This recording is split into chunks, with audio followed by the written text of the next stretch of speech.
कौमी खेल हॉकी के साथ ऑस्ट्रेलिया में खिलवाड़ हो गया। पाकिस्तान हॉकी टीम के कप्तान इमाद बट ने कहा है कि लड़के खुद नाश्ता बनाते, कपड़े धोते और वॉशरूम साफ करते रहे। किचन और बर्तन साफ करने के बाद खिलाड़ी मैदान में क्या खेलेगा। उन्होंने लड़कों को दिमागी मरीज बना दिया है। टीम के ऑस्ट्रेलिया से वतन वापसी पर लाहौर में गुफ्तगू में इमाद बट ने कहा है कि टीम के ऑस्ट्रेलिया से वापसी पर उन्होंने कहा कि मैनेजमेंट के साथ बिल्कुल काम नहीं कर सकते। गैर मुल्की कोच की शदीद ज़रूरत है। जाहिद शेरवानी की रिपोर्ट देखिए। ऑस्ट्रेलिया से वतन वापस पहुंचने पर एयरपोर्ट पर मीडिया से गुफ्तगू में पाकिस्तान हॉकी टीम के कप्तान इमाद बट ने कहा, सिडनी एयरपोर्ट पर उतरने के बाद 13 घंटे तक लावारसों की तरह फिरते रहे। हुबार्ड से जितनी भी खबरें पहुंची वो सब सच हैं। हमारे खिलाड़ी नाश्ता खुद बनाते, बर्तन और वॉशरूम खुद धोते रहे। पाकिस्तान हॉकी बेहतर करने के लिए मैनेजमेंट में पढ़े लिखे और मेरिट पर लोग लाने चाहिए। उन्होंने कहा, कभी ऐसा नहीं हुआ खिलाड़ी अपने डेली अलाउंस से 3 वक्त का खाना खाएं। मैं प्राइम मिनिस्टर ऑफ पाकिस्तान को, आर्मी चीफ साहब को ये रिक्वेस्ट करता हूँ कि जल्द से जल्द इस चीज़ का नोटिस लिया जाए। हमारा 5 दिन बाद जो है वर्ल्ड कप क्वालिफाइंग राउंड है, एक बहुत इंपॉर्टेंट राउंड है पाकिस्तान हॉकी फेडरेशन के लिए और पाकिस्तान प्लेयर्स के लिए। मैं समझता हूँ कि गवर्नमेंट ऑफ पाकिस्तान को जल्दी से जल्दी इस चीज़ पे एक्शन लेना चाहिए, क्योंकि हमारे पास टाइम बहुत थोड़ा है। इस मैनेजमेंट के साथ हम आगे काम नहीं कर सकते। हॉकी टीम के खिलाड़ी मोहम्मद हनान ने कहा कि पाकिस्तान हॉकी फेडरेशन ने हमसे जो वादे किए वो पूरे नहीं हुए। ऑस्ट्रेलिया में जब होटल पहुंचे तो पता चला कि हमारी बुकिंग ही नहीं है। हमारे कुछ प्लेयर्स के वाजबात 2023 से ताखीर का शिकार हैं। हमारे साथ सुतेली जो सी माँ अपने बच्चे के साथ बर्ताव करती है, उस तरह हमारे साथ बर्ताव किया गया। 9 से 10 प्लेयर हैं जो 2023 के अंदर पाकिस्तान टीम में थे। उनके 5 से 6 टूर्स के डेलीज आज भी पेंडिंग है, जो कि 30 से 40 लाख रुपए बनता है। जब ये फेडरेशन आई तो उन्होंने हमसे वादा किया कि आपके जितने वाजबात हैं हम अदा करेंगे, लेकिन स्टिल ऐसा नहीं हो सका। कैमरामैन सफीर अहमद के साथ Zahid Sherwani, Geo news, Lahore. Peshawar high court के हुक्म पर पुलिस और इंतजामिया की कार्रवाई। सवाबी इंटरचेंज पर 5 रोज से जारी PTI धरना खत्म करवा दिया गया। पेशावर इस्लामाबाद मोटरवे पर ट्रैफिक बहाल हो गई है। इससे पहले खैबर पख्तूनख्वा और पंजाब को मिलाने वाले अहम मकाम अटक पुल GT रोड को भी ट्रैफिक के लिए खोल दिया गया था। सलीम काश्मीरी की रिपोर्ट देखिए। PTI के कारकुनों ने खैबर पख्तूनख्वा के 16 मकामात पर एहतजाजन सड़कों को बंद किया था, जिससे आवाम को मुश्किलात का सामना था। पेशावर हाई कोर्ट ने IG पुलिस और चीफ सेक्रेटरी को फौरी तौर पर सड़कें खुलवा कर ट्रैफिक बहाल करने का हुक्म दिया, जिसके बाद पुलिस और इंतजामिया हरकत में आई और अदालती अहकामात पर अमल दरामद करते हुए पंजाब और खैबर पख्तूनख्वा को मिलाने वाले अहम मकाम अटक पुल GT रोड से रुकावटें हटाकर ट्रैफिक बहाल करा दी, जबकि डेरा इस्माइल खान को मियाँ वाली और चश्मा से मिलाने वाली सड़कों से भी रुकावटें खत्म कर दी गयी। डेरा इस्माइल खान इस्लामाबाद मोटरवे M14C पैक यार्ड टोल प्लाजा को भी क्लियर कर दिया गया, जबकि हजारा मोटरवे पर हवेलियां और मुस्लिम आबाद इंटरचेंज भी खुलवा दिए गए। सलीम काश्मीरी, जियो न्यूज़, पेशावर। वज़ीर आज़म के मुशीर बिराए सियासी उमूर राना सनाउल्लाह ने कहा है कि PTI जो कर रही है वो सियासत है। इसका बानी PTI के इलाज से कोई ताल्लुक नहीं है। PTI का खुफिया एजेंडा है कि एहतजाज स्ट्रीट एजिटेशन में तब्दील हो जाए। PTI कभी भी मुतमईन नहीं होगी। खैबर पख्तूनख्वा के अवाम में रास्तों की बंदिश पर गम गुस्सा है। KP में इस वक्त जो कुछ हो रहा है वो वहाँ की हुकूमत खुद करवा रही है और ख़ुद वज़ीर आला उसमें मुलव्विस हैं। राना सनाउल्लाह प्रोग्राम आज शाहजेब खानज़ादा के साथ में गुफ्तगू कर रहे थे। डॉक्टर आसम साहब हैं, उन्होंने कहीं कह दिया कि जी मैं उससे पूरी तरह से मुतमईन हूँ। उसके बाद उसकी वो लेदे हुई, उसकी वो ट्रोलिंग छतरौल हुई कि उसको अपना बयान जो है वो वापस लेना पड़ा। इसी तरह से सलमान सफदर साहब जिस दिन जेल मिलने के लिए गए हैं तो बाहर आके उन्होंने कह दिया कि जी खान साहब की सेहत ठीक है। वो पूरी रात उनको वो गालियां, वो उनकी छतरौल हुई। अगले दिन उन्होंने जो है वो बयान दिया कि जी मैंने तो सेहत के मुतालिक बात ही कोई नहीं की, जबकि उस बात को पूरे मुल्क ने देखा और मीडिया पे चली वो।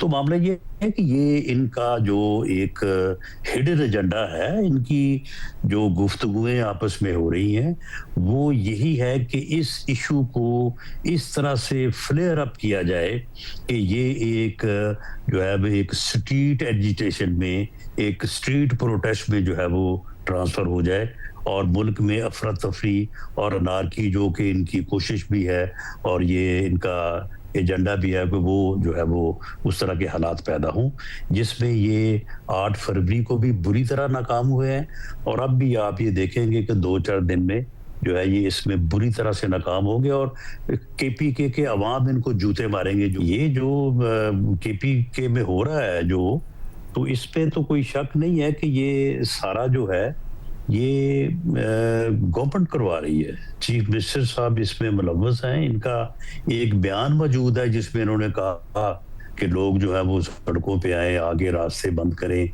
वफाकी वज़ीर दाखिला मोहसिन नकवी ने अलीमा खान पर अपने भाई के इलाज के मामले पर सियासत करने का इल्ज़ाम लगाया है। उनका कहना है कि अलीमा खान अपने भाई की बीमारी को कैश करवाना चाहती हैं। उनकी वजह से बानी PTI का 3 दिन तक मेडिकल चेकअप नहीं हो सका। वफाकी वज़ीर दाखिला मोहसिन नकवी की कदाफी स्टेडियम लाहौर में मीडिया से गुफ्तगू। कहते हैं कि बानी PTI की आंखों के चेकअप के मामले पर महमूद खान अचकजई वज़ीर आज़म से राब्ते में थे। अपोजिशन लीडर और PTI के दीगर रहनुमाओं ने 1.5 घंटे तक डॉक्टर से मुलाकात की और इलाज पर इत्मीनान का इजहार किया, मगर अलीमा खान ने यह कहकर मुस्तरद कर दिया कि इस तरह तो इशू ही खत्म हो जाएगा। जो अलीमा खान साहिबा हैं, उन्होंने अपनी पार्टी के लोगों को कहा कि अगर ये हम मान गए सारा कुछ तो इशू डाई डाउन हो जाएगा। इन्हीं की वजह से 3 दिन मेडिकल चेकअप नहीं हो सका। एक तरफ ये कहते हैं कि हमारी बहुत हमदर्दी है, हमारा बड़ा ताल्लुक है और सारा कुछ है, और दूसरी तरफ भरपूर किस्म की पॉलिटिक्स इसमें खेली गई है। अच्छा, अब अगर मेडिकल रिपोर्ट भी आ गई है, आपके डॉक्टर्स भी मुतमईन हैं, सब कुछ मौजूद है, और अभी भी कह रहे हैं कि कोई ऐसा टेस्ट आप बताएं जो आप कराना चाहते हैं वो भी कराएं, फिर ये सारा कुछ क्यों? मोहसिन नकवी का कहना था कि सड़कों की बंदिश पर आइन का आर्टिकल 15 लागू होता है। इस हवाले से अदालती हुक्म ही आ गया है। कुछ लोग एहतजाज और धावे का शौक रखते हैं तो वो इसे पूरा करके देख लें। प्रॉब्लम यह है कि ये इस चीज को कैश कराना चाहते हैं। अली अमीन गंडापुर ने कोई नई बात नहीं की। अगर PTI में समझदार लोग होते तो ये इस हाल तक ना पहुँच। सऊदी अरब, मुत्तहदा अरब अमारात, Qatar, Kuwait, Bahrain, Iraq, Yemen, Lebanon, फ़लस्तीन और अफगानिस्तान में रमज़ान का चांद नज़र आ गया है। आज पहला रोज़ा है। तुर्की, स्वीडन, ऑस्ट्रेलिया, मिस्र, Oman, Malaysia, Singapore, Brunei, Indonesia, Philippines, Azerbaijan, Kazakhstan, Kyrgyzstan, Uzbekistan, France और जापान में पहला रोज़ा जुमेरात को होगा।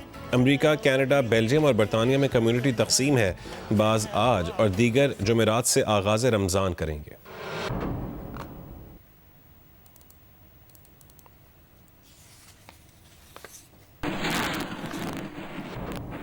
पाकिस्तान में रमज़ान मुबारक का चांद देखने के लिए मरकज़ी रुयत हिलाल कमेटी और जोनल रुयत हिलाल कमेटियों के इजलास आज होंगे। तर्जुमान सुपारको का कहना है कि यकम रमज़ान मुबारक कल जुमेरात 19 फरवरी 2026 को होने का इम्कान है।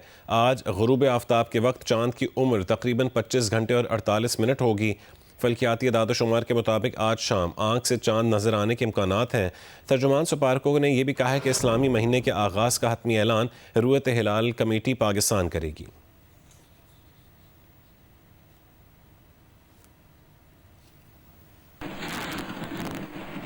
रमज़ान मुबारक की आमद से कबल ही हैदराबाद में खाने पीने की चीज़ों की कीमतों में इजाफा हो गया है। रिपोर्ट करेंगे हामिद शेख। रमज़ानुल मुबारक से कबल पेट्रोल की कीमतों में इजाफा क्या हुआ? मुनाफाखोरों ने अशियाए ज़रूरिया की कीमतों में इजाफा कर दिया। 2200 रुपये किलो में फ़रोख्त होने वाला बकरे का गोश्त 2400 रुपये, 1200 रुपये में फ़रोख्त होने वाला गाय का गोश्त 1400 रुपये, 480 रुपये किलो वाला पकवान तेल 600 रुपये, 440 रुपये किलो वाला घी 500 रुपये किलो हो गया है। इसी तरह 125 रुपये किलो में फ़रोख्त होने वाला आटा 140 रुपये किलो तक पहुँच गया है, जबकि 400 से 500 रुपये किलो वाली खजूर 600 रुपये किलो हो गई है। इसी तरह बेसन, दूध और फ्रूट की कीमतें भी बढ़ा दी गई हैं। रमज़ान की आमद पर आते ही एकदम चीज़ों के पर लग चुके हैं। हर चीज़ महंगाई की तरफ भाग रही है। पकवान तेल कहाँ 480 रुपये था, आज 580 रुपये किलो है। 100 रुपये किलो पे बढ़ गया, कोई कहने वाला नहीं है। अपने ये देख लो, चीनी ले लो, आटा ले लो, 150 रुपये किलो आटा है। हर चीज़ आग लगी पड़ी। गोश्त 2100 रुपये 2000 रुपये किलो मिल रहा था, अभी 2400 रुपये का हो गया बकरे का। बढ़िया गोश्त 1200 रुपये 1100 रुपये किलो मिल रहा था, वो तकरीबन 1400 रुपये किलो हो गया। दुकानदारों का कहना है कि माह रमज़ान में अशिया खुर्दनोश की डिमांड और सप्लाई में फ़र्क कीमतों में इजाफे की वजह बन जाता है। बड़े शहरों में खपत ज़्यादा है। कोई 1 किलो लेना था वो 5 किलो ले आकर रखता है, बोलता हमारा रमज़ान शरीफ में निकलना नहीं होता, फ्रिज में स्टोर कर देते हैं। चीज़ आप खरीदो वो महंगी मिलेगी आपको। गुर्बत इतनी बेनता हो गई है। शहरियों का कहना है कि हुकूमत अशिया खुर्दनोश की कीमतों को कंट्रोल करने के लिए अमली इक़दाम उठाकर रिलीफ फराहम करे। कैमरामैन काजी शकील के साथ हामिद शेख, जियो न्यूज़, हैदराबाद। फैसलाबाद में रमज़ान मुबारक से कबल सब्जियों और फलों की कीमतों में इजाफा कर दिया गया। तफसीलात बताएंगे हम्माद अहमद। जी, रमज़ानुल मुबारक के आगाज़ से कबल ही महंगाई का जिन जो है वो बोतल से बाहर आ चुका है और अशिया ज़रूरिया है उसकी कीमतों में इजाफा हो रहा है। ख़ास तौर पर सब्ज़ियाँ वो खासी महंगी हो रही हैं और अगर चंद रोज़ कबल से आपका तकाबल किया जाए तो जो प्याज है वो 40 रुपये तक फ़रोख्त हो रहा था, लेकिन आम मार्केट में अब वो 60 से 70 रुपये तक उसकी कीमत चली गई है। इसी तरह आलू की कीमत जो है वो भी उसमें 10 से 15 रुपये का इजाफा हो गया है। टमाटर जो है वो 60 रुपये तक मिल रहा था, आज जो मार्केट में जो 70 से 80, 90, 100 रुपये तक भी मिल रहा है। और इसी तरह जो फल हैं उनकी कीमतों में एक बड़ा इजाफा हो रहा है। ताहम जो अशिया ज़रूरिया दीगर हैं, किराने की आइटम्स हैं, उनकी कीमतों में मामूली फ़र्क पड़ा है। कुछ कीमतें सस्ती हुई हैं, कुछ ज़्यादा हुई हैं। कोई प्राइस कंट्रोल का मैकेनिज़्म आम मार्केट में नज़र नहीं आ रहा। रमज़ान के बाबरकत महीने में अवाम के जान माल के तहफ़्फ़ुज़ के लिए जेहलम में ख़वातीन पुलिस एहलकार साइकिल पर गश्त करेंगी। सेफ सिटी कैमरों से बाज़ारों की निगरानी और ट्रैफिक को कंट्रोल किया जाएगा। तफसीलात बता रहे हैं सुहेल इम्तियाज़ खान। डिस्ट्रिक्ट पुलिस अफसर जेएलएम ने रमज़ान मुबारक से कबल ही सिक्योरिटी के इंतजामात जो है वो मुकम्मल कर लिए हैं। बाजार में जो है वो लेडीज साइकिल स्क्वाड जो है पुलिस का वो यहाँ पे गश्त करेगा रमज़ान मुबारक में चोरी चिकारी से बचने के लिए। रमज़ान मुबारक में तकरीबन 160 मसाजिद में 350 से ज़ायद जो पुलिस के एहलकार हैं वो यहाँ जेएलएम में सिक्योरिटी ड्यूटी परफॉर्म करेंगे। और इसी तरह जो बाजार हैं हमारे, इसमें खसूसी सिक्योरिटी के इंतजाम किए जाएंगे। ये तमाम इंतजाम जो हैं हम सेफ सिटी कैमरा के जरिए इसकी सर्वेलेंस करेंगे।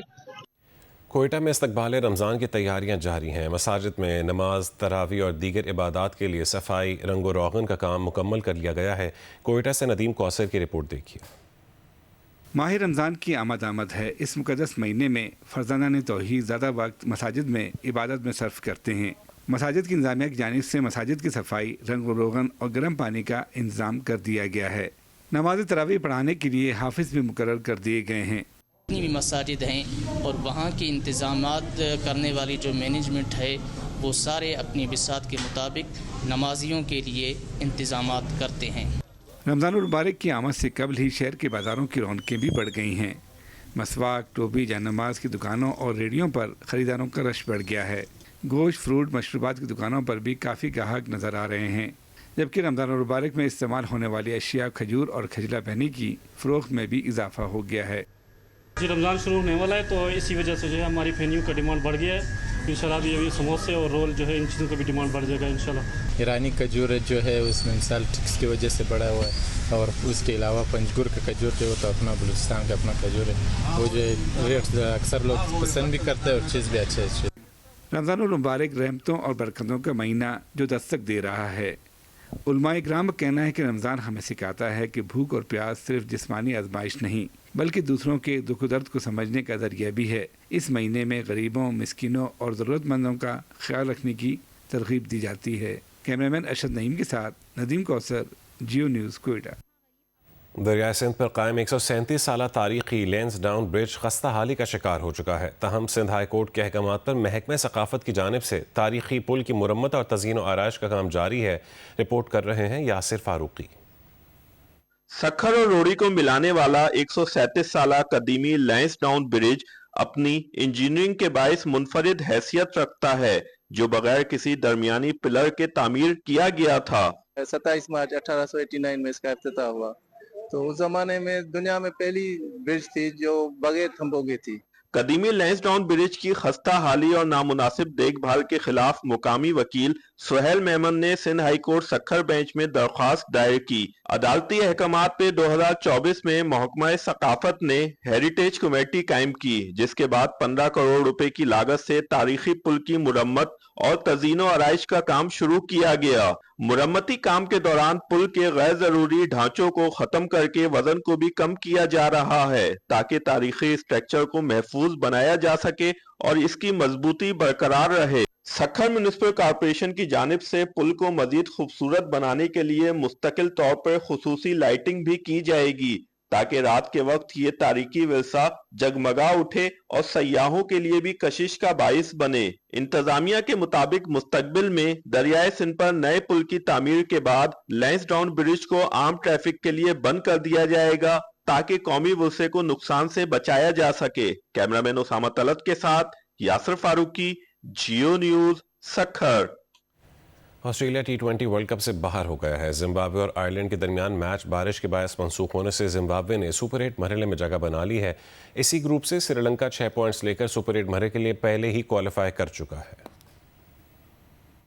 ICC T20 वर्ल्ड कप में ऑस्ट्रेलिया की नजरें जिम्बाब्वे और आयरलैंड के मैच पर लगी थीं। जिम्बाब्वे की शिकस्त थी ऑस्ट्रेलिया को टूर्नामेंट में मजीद आगे लेकर जा सकती थी, लेकिन जिम्बाब्वे और आयरलैंड का मैच बारिश के बायस मंसूख कर दिया गया। दोनों टीमों को एक एक पॉइंट मिल गया, जिसकी वजह से जिम्बाब्वे ग्रुप बी में 5 पॉइंट्स लेकर सुपर 8 मरहले में पहुंच गई। ऑस्ट्रेलिया 3 मैचों में सिर्फ 2 पॉइंट्स हासिल करके T20 वर्ल्ड कप के पहले राउंड से बाहर हो गया। दिन के एक और मैच में न्यूजीलैंड ने कनाडा को 8 विकेट से हराकर सुपर 8 में जगह बना ली। ग्रुप डी के मैच में कनाडा ने 4 विकेट पर 173 रन बनाए। कीवीज ने हदफ 15.1 ओवर में सिर्फ 2 विकेट पर हासिल कर लिया।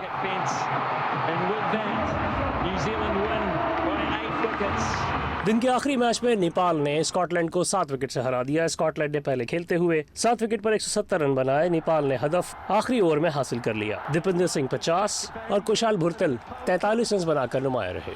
ICC T20 वर्ल्ड कप के मैचेस जियो सुपर और माइको से बराह रास्त नशर किए जा रहे हैं। लाड़काना हॉकी ग्राउंड में तकरीबात के इनेकाद की वजह से करोड़ों रुपए की लागत से लगाई गई टर्फ खराब होने लगी है। लाड़काना के डिस्ट्रिक्ट स्पोर्ट्स ऑफिसर का कहना है कि जिम्मेदार लाड़काना हॉकी एसोसिएशन है, जबकि हॉकी एसोसिएशन का कहना है कि तकरीबात की इजाज़त डिस्ट्रिक्ट स्पोर्ट्स ऑफिसर ने दी। यह है लाड़काना का खोड़ो स्पोर्ट्स कॉम्प्लेक्स का हॉकी ग्राउंड, जहां करोड़ों रुपए की लागत से लगाई गई टर्फ खराब होने लगी। हॉकी ग्राउंड मुख्तलिफ तकरीबात के लिए किराए पर दिए जाने लगा।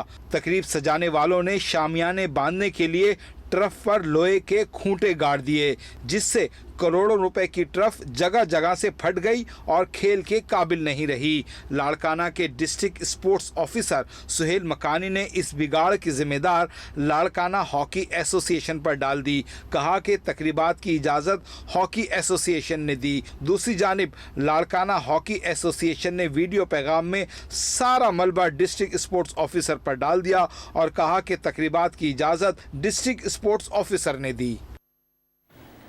लाहौर कलंदर्स के CEO आतिफ राना कहते हैं कि पाकिस्तान में फुटबॉल का नक्शा जल्द तब्दील होता नजर आएगा।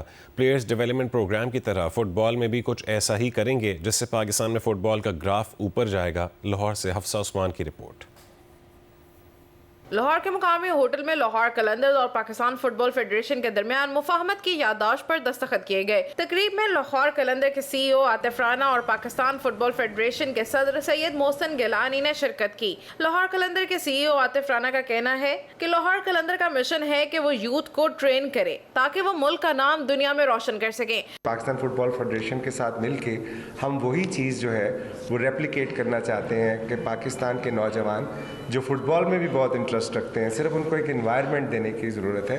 तो मैं समझता हूँ कि मोहसिन भाई की लीडरशिप के अंदर हम वो एनवायरनमेंट उनको देने जा रहे हैं। और जिस तरह कलंदर्स ने आपके सामने 10 साल जिस तरह अंगेज किया यूथ को, तो मैं समझता हूँ ये भी एक ऐसी फील्ड है जिसके अंदर हमने दुनिया को बताना है कि हमारे नौजवान में कितना टैलेंट है। पाकिस्तान फुटबॉल फेडरेशन के सदर सैयद मोहसिन गिलानी ने कहा कि इनकी कोशिश है कि ऐसे लोगों के साथ काम करें जो पाकिस्तान के लिए कुछ कर रहे हैं। इनमें कलंदर्स का नाम सबसे आगे है।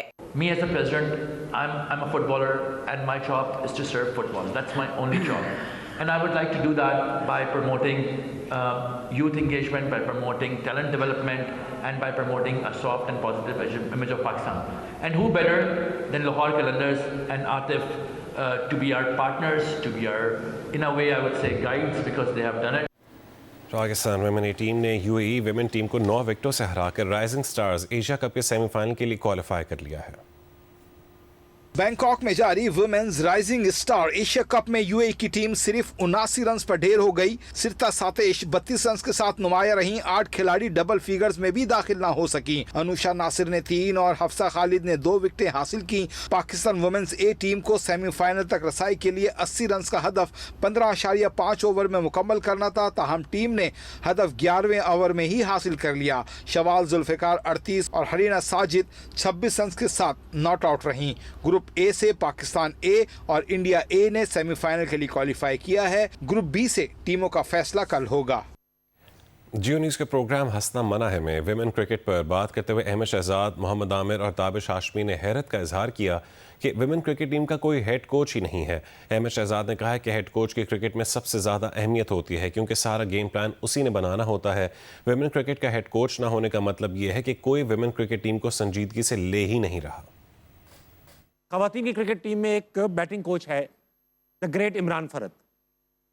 उमैद आसिफ बड़ी अच्छे स्वीट इंसान है, बॉलिंग कोच है, पढ़े लिखे आदमी भी है, उनको आता भी होगा। अब्दुल रहमान स्पिन कोच हैं, again is an amazing spin bowler.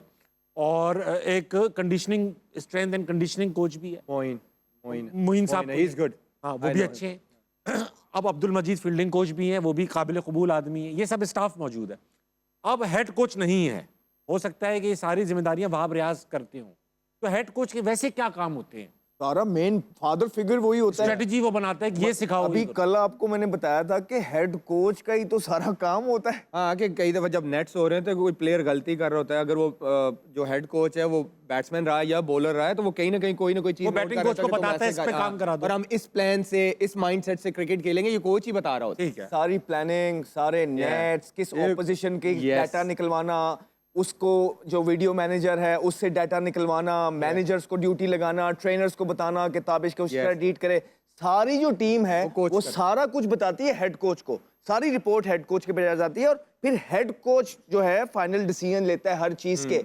सबसे इंपॉर्टेंट रोल जो होता है मैनेजमेंट के अंदर वो आपके हेड कोच का होता है। और आपकी पाकिस्तान उसी ने फिजियो से पूछना होता है कि अहमद फिट है कि नहीं फिट है, इसको मैं कंसीडर करूं कि नहीं करूं, ये सारा कोच का ही अच्छा, तो आपको लगता है वहाब रियाज ये काम जानते होंगे, उनको ये एक्सपर्टीज है, उन्होंने क्रिकेट खेली है? बहरहाल मैं आपको इसका भी जवाब दे देता हूँ। चले हम ये बात नहीं करते कि वहाब रियाज ने सारे काम कहाँ किए, हम नहीं जाते, हम सिर्फ ये कहते हैं टीम को ऑन तो कर लो यार। अगर इतना बड़ा एजाज़ मिल गया कि आपको पाकिस्तान क्रिकेट टीम का सितारे के साथ जाके उसको रिप्रेजेंट करने का मौका मिला है, तो एटलीस्ट ऑन द गर्ल्स, वो हमारी लड़कियां हैं यार, उनको ऑन करें, चाहे वो जीत रही हैं चाहे वो हार रही हैं। शायद उनके साथ भी उनको इतनी फैसिलिटीज नहीं दी जाती हैं जितनी वो डिजर्व करती हैं, लेकिन एटलीस्ट ऑन तो करें अपनी बच्चियों को यार। अमरीका के नायब सदर JD वैंस ने कहा है कि ईरान से मुज़ाकरात का दूसरा राउंड बाज़ सूरतों में तामीरी रहा, ताहम तेहरान सदर डोनाल्ड ट्रंप की जानिब से मुतय्यन करदा बाज़ रेड लाइन्स पर बातचीत के लिए ताहाल तैयार नहीं है और हम उस पर काम जारी रखेंगे। ताहम सदर ट्रंप के पास ये इख्तियार है कि वो जब चाहें ये कह सकते हैं कि सिफारतकारी अपनी फितरी अंजाम को पहुँच चुकी है। उन्होंने ये उम्मीद जाहिर की कि इस बात की नौबत नहीं आएगी। साथ ही ये भी कहा है कि अगर ऐसा हुआ तो ये सदर पर मुनहसर होगा। कराची में सुपर हाईवे M9 मोटरवे पर वैन, डंपर और ट्रक के तसादुम में खातून और बच्चे समेत 4 अफराद जाँ बहक जबकि 10 जख्मी हो गए। सुपर हाईवे पर ही निजी सोसाइटी के करीब 2 गाड़ियां टकराने से 2 खवातीन समेत 3 अफराद जान की बाजी हार गए। बल्दिया, सोहराब गोट और डिफेंस में ट्रैफिक हादसात में बच्ची समेत 3 अफराद जाँ बहक हुए। तफसीलात दानियाल सैयद की रिपोर्ट में देखिए। कराची में सुपर हाईवे M9 मोटरवे पर खौफनाक ट्रैफिक हादसे में हमीदा खातून, अब्दुल हादी, वली मोहम्मद और जाहिद जान की बाजी हार गए। वैन में मौजूद खुशकिस्मती से बच जाने वाले गुलाम रसूल का कहना है कि वो कायदाबाद के रिहायशी हैं और अपनी बीवी हमीदा और पोते अब्दुल हादी के साथ शादी में शिरकत के लिए मोरो गए थे। तहम वापसी के दौरान अचानक ही ट्रक ने वैन को टक्कर मार दी। आगे वैन पे थे, वैन पे कायदाबाद हम उतरेंगे, फिर मानसरा कॉलोनी रहने वाले। जब से दूरिया आगे आई तो बारिश हो रही थी, आगे गाड़ी पता नहीं ऐसे हो जाए कैसे वो था, हमारी गाड़ी उससे पीछे लगी से ही गाड़ी एक्सपायर हो गई सब। मेरी बीवी मौके पर, बीवी और पोता दोनों मौके पर फौत हो गए, बाकी बहू है वो जख्मी हालत में अस्पताल में। दूसरी जानिब सुपर हाईवे पे निजी सोसाइटी के करीब 2 गाड़ियों में तसादुम के नतीजे में 2 खवातीन समेत 3 अफराद जाँ बहक हो गए। उधर बल्दिया गुलशन गाजी में मजदा की टक्कर से 7 साल की मुंतशा जान की बाजी हार गई। डिफेंस फेज 8 में ट्रैफिक हादसे में 50 साल का अली मोहम्मद जाँ बहक हुआ। सोहराब गोड में भी तेज गाड़ी की टक्कर से राहगीर जाँ बहक हुआ। दानियाल सैयद, जियो न्यूज़, कराची। सहरा थर में साइंसी और फ़नी सलाहियतों के खूबसूरत रंग बिखर गए। थर साइंस एंड आर्ट फेस्टिवल में 50 से ज़ायद स्कूलों के तलबा ने अपनी महारतों के खूब जौहर दिखाए। इस पर देखिए अब्दुल गनी बजीर की रिपोर्ट। हुकूमत की जानिब से थरपारकर के शहर मिट्टी के शहीद बेनज़ीर भुट्टो कल्चरल कॉम्प्लेक्स में मुनक़दा साइंस एंड आर्ट फेस्टिवल मेले में 65 स्कूलों के तलबा व तालबात ने शिरकत की। तलबा ने मुतबादिल तवानाई, पानी के मौसर इस्तेमाल और माहौलियाती तहफ़्फ़ुज़ के मौज़ूआत पर तख्लीकी मॉडल्स पेश किए। इसमें मेरा जो प्रोजेक्ट है वो है सोलर सिस्टम। मैं इसमें ये साबित करना चाहता हूँ कि ये प्रोजेक्ट होता है कि ये जो धरती है हम किस पे रहते हैं, किस प्लानेट पे कैसे रहते हैं। पेंटिंग बनाई है और प्रोजेक्ट सारे बनाए हैं और भी ज्यादा चीजें बनाई हैं। इसलिए हम यही कहना चाहते हैं कि बच्चों को ज्यादा से ज्यादा एजुकेशन देते हैं। साइंसी मेले में सहराए थर में तैलीम नस्वां के फरोग और रोशन मुस्तकबिल की उम्मीद की अक्कासी नजर आई। तकरीब में नुमाया कारकर्दगी दिखाने वाले तलबा में इनामात भी तकसीम किए गए। थर के इन मासूम बच्चे जिन्होंने इतनी मेहनत की है कि उनकी मेहनत को नेशनल लेवल पे दिखाया जाए कि यहाँ टैलेंट की कमी नहीं है, सिर्फ उनको हैंड होल्डिंग की ज़रूरत है। इन तलबा के तैयार करदा प्रोजेक्ट्स में ज़हनी और तख्लीकी इम्तहान नहीं बल्कि इस आज़्म की पुख्ता अलामत हैं कि अगर मौके मुयस्सर हों तो सहरा की रेत से भी कामयाबी के गुलाब खिल सकते हैं। कैमरामैन सजाउल बजीर के साथ अब्दुल गनी बजीर, जियो न्यूज़, जिला थरपारकर। चारसद्दा में हुनरमंद ख़वातीन मेले का इनकाद किया गया। ज़िले भर की ख़वातीन ने अपनी तख्लीकी सलाहियतों के जौहर दिखाए। सब्ज़ अली खान तरीन की रिपोर्ट देखिए। मेले में हुनरमंद खवातीन ने दर्जनों स्टॉल लगाए थे, जिनमें हैंडमेड मलबूसा, चादरें, बेडशीट, जूते, आराइश व ज़ेबाइश के अशिया, गुलदस्ते और ज्वेलरी समेत मुतअद्दिद अशिया नुमाइश के लिए रखे गए थे। मेले का मकसद हुनरमंद खवातीन को खुद मुख्तार बनाकर अपने कदमों पर खड़ा होने में मदद फराहम करना है। यूथ को भी बेनिफिट कर रही है और वुमेन एम्पावरमेंट जो हमारी खैबर पख्तूनख्वा गवर्नमेंट का जो स्लोगन है और जो पॉलिसीज़ हैं उसमें भी जो है वो कंट्रीब्यूट करती हैं। तो ऑब्वियसली मतलब यूथ जो है वो एक पॉजिटिव एक्टिविटी की तरफ आएगी। इस मौका पर हुनरमंद खवातीन का कहना था कि मेले के इनेकाद से उन्हें अपने हुनर को अवाम के सामने लाने के लिए एक प्लेटफॉर्म मुहैया किया गया है, जो इनके बताई हुई चीजों को मार्केट तक रसाई में मददगार साबित होगा। खवातीन घर पे बैठी है और उनके पास स्किल्स है जो कि हैंडमेड प्रोडक्ट्स पर ज्यादातर काम कर रही है और वोकेशनल साइट पर काम कर रही है। उनको एक मौका मिल रहा है मार्केट में अपने आप को इंट्रोड्यूस करने का। सोशल वेलफेयर सिर्फ सोशल वेलफेयर नहीं है, वो वुमेन एम्पावरमेंट डिपार्टमेंट भी है। तो खवातीन की एम्पावरमेंट के लिए ये चीज़ बहुत ज़रूरी थी और इसका हमने निकात किया। महकमा सोशल वेलफेयर चारसद्दा बहुत जल्द एक वेबसाइट लॉन्च करने का इरादा रखती है, जिस पर हुनरमंद खवातीन के बनाए गए अशिया को ऑनलाइन फिरोख्त के लिए अपलोड किया जाएगा। कैमरामैन अफसर अली के साथ सब्ज़ अली खान तरीन, जियो न्यूज़, चारसद्दा। रहीम यार खान की government Khwaja Farid graduate college में 64वें स्पोर्ट्स गाला की रंगारंग तकरीबात जारी हैं। तफसील बताएंगे जियो न्यूज़ के नुमाइंदे मलिक असलम। रहीम यार खान में ख्वाजा फरीद गवर्नमेंट कॉलेज में जो है 64वां गाला स्पोर्ट्स इवेंट जारी है। यहाँ पर जो बच्चियाँ जिन्होंने हिस्सा लिया था वो विनर की हैं और यहाँ पर रस्साकशी के साथ साथ मुख्तलिफ गेम्स हुए। कितनी गेम्स यहाँ पर हुई थी? टोटल यहाँ पे 12 गेम्स हुई थी, जिनमें रस्साकशी थी, बैडमिंटन थी और एथलेटिक्स की कुछ डिफरेंट गेम्स थी, जिनमें 100 मीटर रेस थी, रिले रेस थी। ये बताएं आपने को ये गिफ्ट मिला है, किस चीज का ये मिला है? रिले रेस में 4 लड़कियां थी, हम सबने फर्स्ट हम आए हैं उसमें और हमारी ट्रॉफी ऑल ओवर। यहाँ पर कैप्टन मौजूद है, कैप्टन का ये बताएं आपने किस चीज में ये विनिंग की है? और जो ट्रॉफी विन की है मैंने बैडमिंटन में की है, सिंगल डबल दोनों स्टेट जीती हूँ मैं। और इसके अलावा मैं इंटर पंजाब लेवल पर गोल्ड मेडलिस्ट भी हूँ और 2021 में मैंने गोल्ड मेडल लिया था। और दूसरा ये कि मैंने रैली रेस में भी हिस्सा लिया था, उसमें हमने विनर रेड टीम ही हमारी विन है।